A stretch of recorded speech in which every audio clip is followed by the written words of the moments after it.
We're 4 trail runners moving into a house with one goal, to see if we can become professional trail runners. We're given a chance to focus on nothing else other than becoming better athletes. For the next 14 months, we're going all in.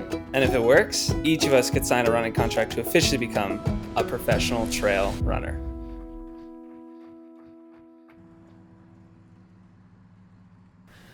Come with me.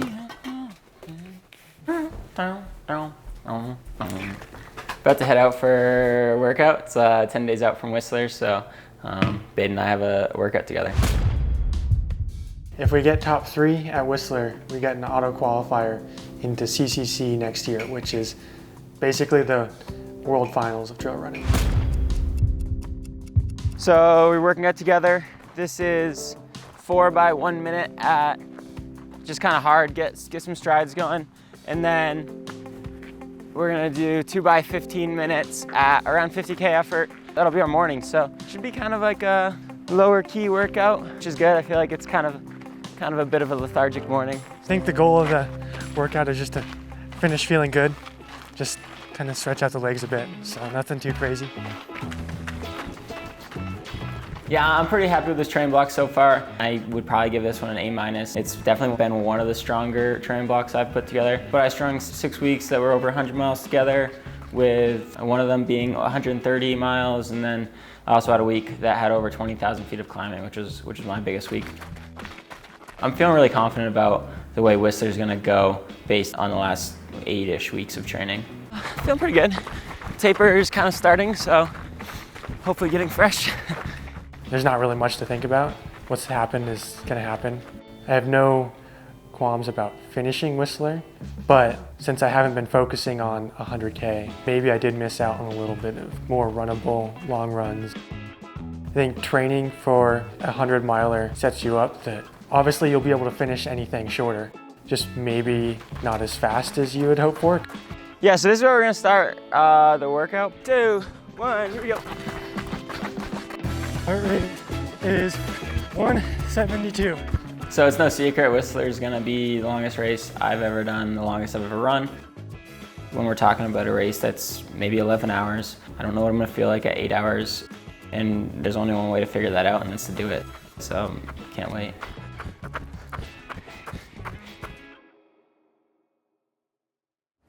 All right, so we're here at Bobo Link Trailhead. Today we're doing 10 miles easy. I'm just gonna run pretty chill, all zone 1. Hopefully I won't dip into zone 2 at all, because my zone 2 would be a bit under 6-minute pace. So today we're just kind of keeping it closer to 7-minute pace. Just trying to enjoy it. Yeah, on this run we can chat a bit about my process for getting a shoe contract and kind of how that's going to hopefully sign a contract professionally. Yeah, it's feeling better. I mean, I did 70 last week with doubles, so I feel like 70 in singles is good. Progressing. I used to practice there all the time when I was on routes. East Boulder Rec, baby. Yeah, we'd always do like hard repeats there. It's like college all over again. It's so funny. There's only so much money, you know, it's not like football or something. This whole process is just reminding me of like college. Like you like hop on a call with the coach, but that's the athlete manager, you know, and they have to like you. And then if they like you, you get a full ride, and it's like, yay. Most brands don't reach out to you if they want to sign you until September anyways. Because like right now I just have 2 talking to me. Yeah, but there's like a world where, I don't know, or someone comes in, which I will open with open arms. They'll like know who they're gonna keep and who they're gonna cut in like 3 weeks. And then that'll determine the budget. And then that'll determine how much they offer me in terms of salary. I think if Mammoth goes as well as I think I can run, it would be good. I think I can win both races. And then in Canada, if I get top 10, I think that would boost my like value to a brand by a lot. So it's kind of be like, it'll be like 15 days of like, this is very important.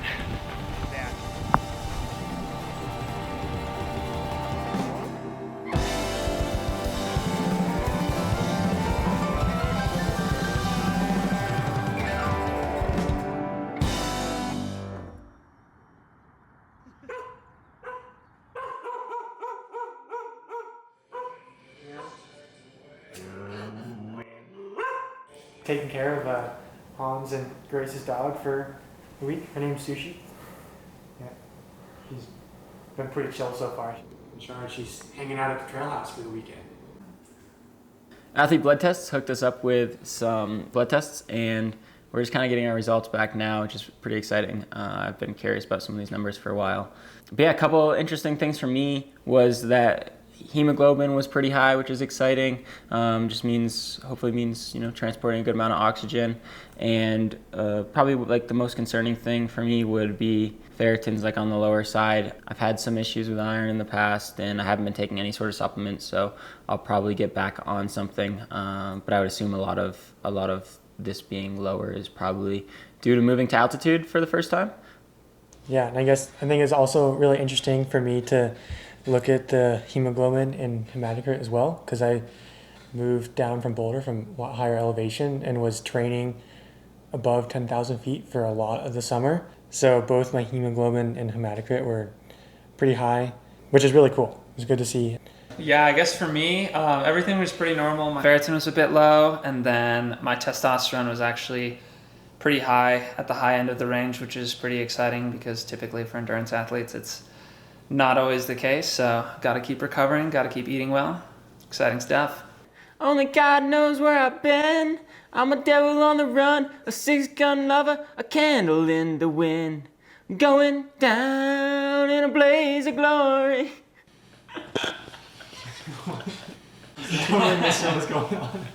Dylan and Aries and I went down to Denver Market Station for a expo event showcasing some of the Trail House episodes. And it was really cool to be a part of that and talk about the project a little bit in between episodes. It's something I haven't done yet, and definitely good practice if I want to keep running and doing the whole trail thing. Yeah, a lot of pro athletes go to various different events with their brands and sponsors and present in front of people. And I think this was a great little intro to that, because hopefully I'll be doing some more of that in the future. I want to, be one of the best trail runners in the world, and to do that, I think the sponsorship is like an avenue for me to do that. To be able to just go out and train and focus on training, doing something I love every single day. So I guess, this 14 months is hopefully, at the very least, an opportunity to spend some time with some great guys and get to experience this new part of the country, and just go be out in the mountains. But, hopefully it leads to a sponsorship, which hopefully leads to some really big performances, later on in my career. Here we go. I guess looking back on past month of training, I've been on a lot of really fun mountain adventures, and actually this last weekend before I did this last workout before Whistler, I went out with some of my friends and got 2 really good days in the mountains. Spent just a lot of time up high in the Alpine. It was good for the soul. Dude, he's got the beard going too. The route, I went up to Half Peak, which is a centennial, which is kind of cool. Oh!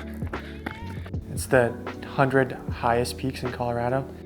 The route was 15 miles round trip with, I think, about 5,000 feet of elevation gain, and we were up above tree line for a good bit of it, and there was a fun little ridge scramble and, had all the good stuff. You're just out having a good old time. There's not really a whole lot else that you have to worry about other than moving through the mountains. I don't know if I got any videos of this, but we picked a whole bunch of raspberries on the way back down, and those were really good. All right, we're here at Davidson Mesa, right by Harper Lake. Got a threshold workout today, got 15 minutes, a marathon effort, 3-minute jog after, and then 5 by 3 minutes hard, 2 minutes easy. Let's do it. It should be pretty hard, honestly. Like, I haven't done something like this in a while, and it's a good bit of work, so we'll see. I'm trying not to think about paces. It'll probably be a bit slower than I'm used to. So yeah, I'm working towards Mammoth Trail Fest and the WMRA finals, which is Mountain Running World Cup final, which will be in Canada in the middle of October. I believe October 11th I'll be racing, representing Team USA, my first Team USA, so I'm pretty excited about that. Lever backpack time. Boom. Boom. Got the Craft Super Shoes. Can you explain why you're putting on super shoes for a workout? lots of workout volume. So, you know, you kind of like, obviously you want to run faster too, but I want to be able to recover quick because I'm working out again in 2 days. So got to throw on the super shoes, help me run quicker, and then also feel better by Friday. Not as heavy of an impact on my body when I'm doing all this volume. Team USA, which is USA Track and Field, which is the same as like if you make a team for track or roads. So far, so good. Ask me again in 3 minutes. Basically, they fully support you for the trip. I get a whole kit. I'll be racing in Team USA kit. They're paying for my flights, my hotels, my food while I'm there, and transportation while I'm there. Current pace is 5:30. Not that fast. And then I get to just race and just think about racing and represent the United States, which is pretty cool. Mile 2, 5:16. It's a bit better. Basically, my focus is anything right now under 50K. So a lot of my races are 25 to 30K range. And then I've also been kind of dabbling in like uphill races and mountain races. I'm just about to start my second part of the workout. 5 by 3 minutes on, 2 minutes easy. See how it goes. And I'm doing that because I feel like I have like a lot of natural speed and talent with that, and I kind of want to hone in on that. I think it's just plays to my strengths, and I like running fast, and I like that the whole time it's a race. Like you're all out the whole time, like kind of questioning whether or not you're going to finish. And I kind of like that feeling from track and roads, kind of questioning yourself and questioning others.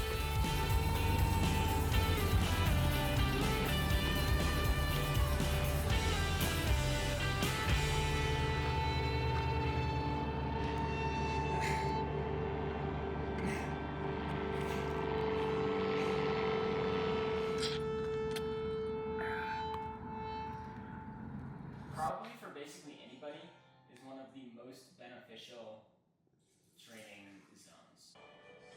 The first climb is, in my mind, the first 2 climbs really are somewhere that it's going to be really easy to, and I talked about this with Matt a little bit, but those first 2 climbs are going to be somewhere where it's really easy to work a little bit too hard, both aerobically and you know, maybe muscularly on the downhills. So I guess that's one of my fears, is just kind of going out too fast and maybe letting the field get away, if that's the smart thing to do. And you're probably a little more patient than me, and maybe we'll handle that a little bit better, but it's just to see how that goes in race day. But that's probably one of my biggest fears of the race, because I know going a little too hard there is obviously gonna come back to bite us on, or bite me on that like faster section later in the race. The first climb right out of the gate is, let's see, it's almost 5,000 feet in 7 miles. The second climb is just about 4,000 feet in 4 miles. So they're both really steep and pretty long. I mean, as you can see on the profile, they account for most of the climbing throughout the race. I think just being reserved early and being able to push those, that flat section later is going to be important. You could definitely be shaving like minutes per mile off and just describe the course. Climb up the mountain all the way to the top, about 5,000 feet in 7 miles, and we'll wrap around and descend for 10-ish miles, and then climb up to the first crew point. And then we have a super steep climb up to this peak. It's about 4,000 feet in 4 miles. Take the service road and then a trail back down to that crew point. Cross over town and then hit this orange section that's more rolling hills all the way over here. Do this little loop, and then we'll hit some flat, super runnable paths all the way back into town. This last loop that has about 1,500 feet, and then descend back into the finish line. Yeah, Dylan, what do you have set up so far? Yeah, so I went back and forth a lot, but decided I'm not going to use poles. So what that means is I can fit my entire mandatory gear in the raid belt, assuming that we don't need the hot or cold weather gear. I have my regular gear kit in here. I'll have this on me for the whole race, and ideally I won't take anything out of this Ziploc bag. So what I will do is, you know, I'll start with a different headlamp than the headlamp I have in my mandatory gear. Maybe I'll start with a different rain jacket than the rain jacket I have in my mandatory gear, and that allows me to just be able to drop that stuff at the first aid station without opening up my mandatory gear and kind of risking losing anything. I'll have 2 bottles of fresh water. I'll have 2 bottles mixed with 150 grams of Hyperlite. I'll have 4 Never Second gels. That should get me to the first aid station, which our splits put about 4 hours into the race, maybe a little less than 4 hours into the race. And then I'll get to the first crude stop, which is Big Burn 1. I'll see my mom and I'll drop the vest with the headlamp and these 4 bottles and the gel wrappers. I'll drop all of that and I'll pick up 3 new bottles, 2 mixed with Hyperlight, 1 just fresh water, and then this nootropics gel, which will give me 250 milligrams of caffeine, in addition to some caffeinated Hyperlight. Then we'll go do that second climb, get back to Big Burn 2, which is the second crude stop. That is, I think, about 29, 30 miles into the race. So I'll drop all these bottles, pick up 3 new bottles, the couple with Hyperlight in them, 1 fresh water bottle, and then a couple gels, and then kind of the same thing. Get to Weather Check, which is the 4th aid station, drop all of that, and pick up another caffeinated Hyperlight bottle, and that'll get me to the finish line, hopefully. I am gonna run. I was originally thinking I'd run with a vest, but after like going through it the other day, I'm gonna put all my mandatory gear in a belt, kind of the same as what Dylan's doing, and then I'm also gonna wear a vest, and I'll have all my water in like 2 in the front, and I'll put like 1 or 2 in the back of the vest. And then I think I'm gonna bring poles. That's what I'm planning on. And those will sit really nicely in the belt. I was originally gonna bring a quiver, but the poles kind of rattle around in the quiver. So I'm just gonna put those on the belt. I have more flasks than this, but I think I'll just be running with 3 most of the time. And I'll have 3 others that I'll just like switch out when I'm going through aid stations. So I'll drop 3, then pick up 3 that have been made, and then get to the next section, and I'll drop those 3 and pick up the other 3. Yeah, I think it'll go pretty well. Oh, one thing we did find out is that butter is far and away the lightest like food reserve, because that's one of the mandatory gear requirements. You have to have 800 calories. And if you just bring 8 tablespoons of butter, like one of the little sticks, it's like 116 grams. So it's pretty good. It's lighter than anything else you have. So translate that for the people that didn't quite get it. You're going to eat butter? No, I'm not going to eat butter, but you're required to have like 800 calories on you at all time as like a food reserve.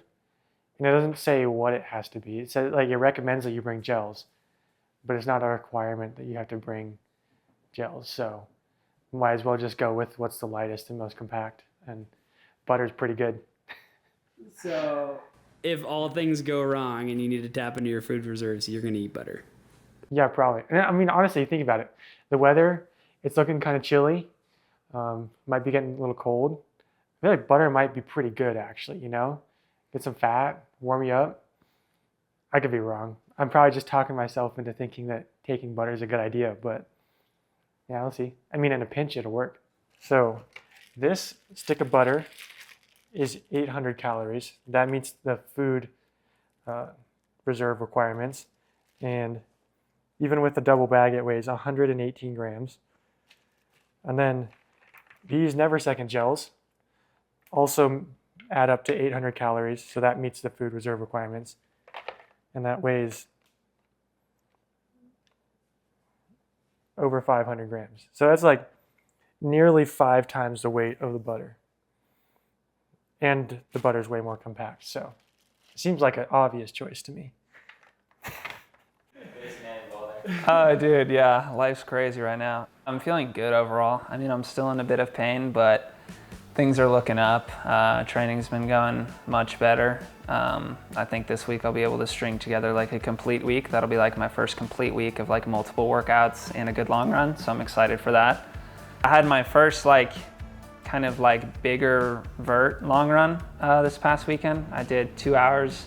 I did like point to point up Gold Hill. So I ran up Gold Hill, then I made a left and ran down another canyon, and then I went back up. My girlfriend picked me up. It was pretty miserable. I had a 2 by 10 minute uphill pushes in there with 5 minutes easy running. And honestly, it was probably just the same pace as I had been running, just a harder effort somehow. But yeah, it was a good shock to the system. I think my body needed that. Running at higher altitude, running a lot of vert, it's hard. And so it's a good reminder that running's hard, and trail running specifically is hard as well. Yeah, a lot of these big days, really wreck my legs, especially these big uphill days. Like I love running uphill, but it's very hard on the body, especially when you have equal amounts of downhill. Your muscle fibers repair, you get stronger. So I'm usually kind of wiped for a day, and then by the next day, feel great. It's just stacking those on top of each other consistently is the key for sure. I think I am close to getting sponsored, yeah. Running is a weird sport where you're only as good as your most recent result. So it's just kind of how people always view you. It's like, oh, this guy's washed, he ran bad last weekend, even if he's won every race, the last 2 years. For me, my last result is the Broken Arrow Ascent, which wasn't a good one for me. So I think it's just kind of reminding people, brands, myself even, that, I am competitive and I can be at the front of these races. My next race is going to be the Mammoth Trail Fest, which is in late September. I think I'm racing on the 25th and 27th of September. First race I'll be doing there is a vertical race, so like an ascent, so point to point, straight uphill. That'll be cool. And then I'm doing 26K that weekend. I ran 70 last week, so I think I'm gonna run maybe 80 to 85 miles this week. I think I can make a good sized jump in a healthy way. I don't know if I'll end up hitting 100, 105 before Mammoth, but I think I can run in the 90s in the next 5 or 6 weeks leading up to it.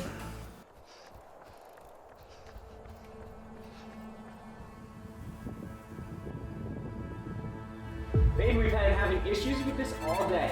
Dylan, I know we don't see eye to eye on this. And it's kind of stressing me out, but do you want to just hear me out? Well, we've been having issues all night, so I suppose we can chat about it. 2 wheat for an oar? I think that if Dylan's race goes right, he's definitely going to beat me. Bayden is definitely stronger than me. I think he's stronger than me in the durability aspect, and he's definitely a better hiker than me. Sometimes when we go on easy runs, I'm running to keep up with his hike, and as soon as I transition to hike, I get dropped. Even if things go wrong, usually I can find a way to power through. I'm not sure about Dylan. Maybe he can. Still only lived with him for a month and a half or so, but that's just kind of the feeling I get. I feel like maybe I'm a little more stable, but less likely to have an outstanding performance than Dylan, per se. I do think I might have an advantage on the flats and the runnable downhills. I've just spent a lot more time running stuff like that, and I usually pride myself in being a pretty good downhill runner. I think there's a consensus that we'll probably run a good portion of it together, at least the first section. We have very different strengths, and we're gonna attack the race in different ways, which I think if we work together a little bit, we can really do some impressive things. I feel like I'm in a really good mental space for this, ready to go to the well, ready to push hard for a whole day, and I'm just excited to toe the line and race against people. Woo! I think the competitive spirit is gonna kind of carry me. I'm just really excited for Whistler. I think that Dylan and I both can have really great races, no matter how it ends up. I think it's gonna be a huge learning experience at the very least, which is great. If things go well, I want to win the race, but the priority is to be top 3 and get a spot to CCC for next year. If we can both do that, that's amazing. And so, yeah, we'll see. So tomorrow I'm racing Dylan in the Whistler 100K, and I think everything is going to plan. Should be a pretty good race out there tomorrow.